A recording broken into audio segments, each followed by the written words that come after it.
Bizga Hormuz bo'g'ozi kerak emas. Donald Tramp, Yevropa, Koreya, Yaponiya va Xitoy bunga muhtoj. Ular biroz aralashishlari kerak bo'ladi, dedi u. CBS News xabar berishicha, AQSh Eronda quruqlikdagi qo'shinlarni joylashtirishga tayyorgarlik ko'rmoqda. Biroq hali yakuniy qaror qabul qilinmagan, deb xabar beradi telekanal. AQSh Eronning Hark orolini dengiz blokadasi yoki egallab olishni ko'rib chiqmoqda. Axios portalining xabar berishicha, Washington Eronni Hormuz bo'g'ozini ochishga majburlashga harakat qilmoqda. AQSh Eronda quruqlikdagi amaliyotni boshlashi mumkin.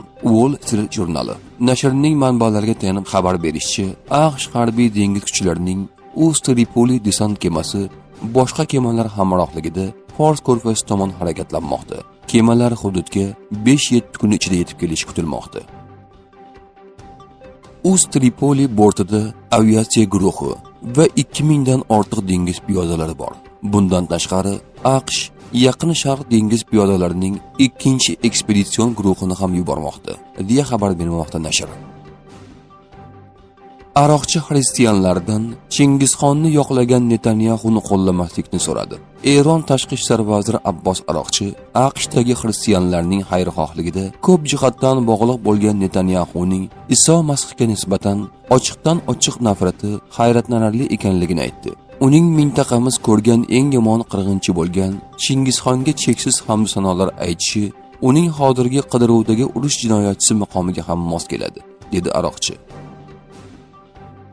Isroil va AQShning Isfaxonga bergan zarbalari oqibatida Eron Islom inqilobi qo'riqchilari korpusi kosmik kuchlar qo'mondoni Mahdi Qurayshi halok bo'ldi. Isroil armiyasi Tehron bo'ylab berilgan zarbalar natijasida Basij kuchlari razvedka bo'limi boshlig'i Ismoil Ahmadi yo'q qilinganini e'lon qildi. Eron oliy rahbari Mojtaba Xomani Turkiya va Ummonga qilingan hujumlarga Tehronning aloqasi yo'qligini bildirdi. Buni Isroilning soxta bayroq taktikasi deb atadi. Yaqin Sharqdagi mojaro tufayli neft narxi yaqin haftalarda bir barrel uchun $180 vaziyat yomonlashsa, $200 ko'tarilishini kutmoqda.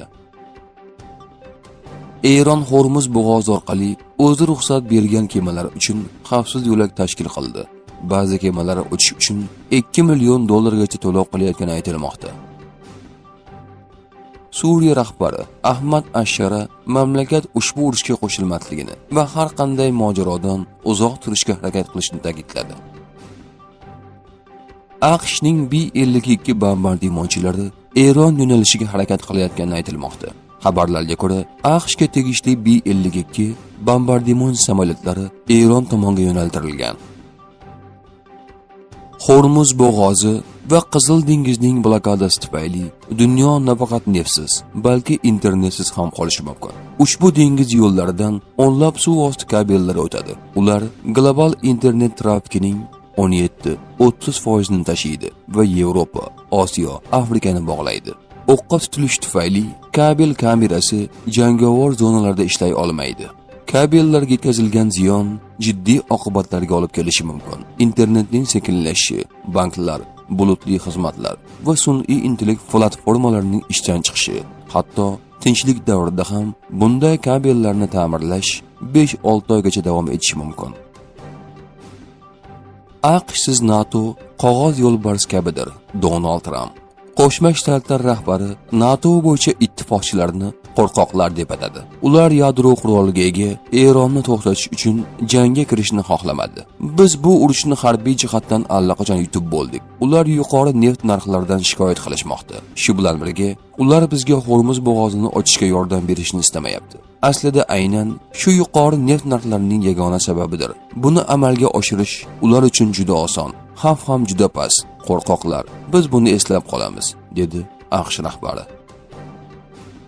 AQSh va Yaponiya $40 milliard atom energiyasi loyihasini e'lon qildi.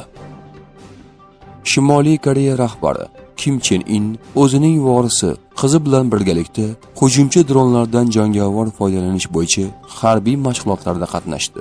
Koreya xalq armiyasi mashg'ulotlarida eng yangi o'ziyurar tankga qarshi raketa majmualari Buluseyya 5 namoyish etildi.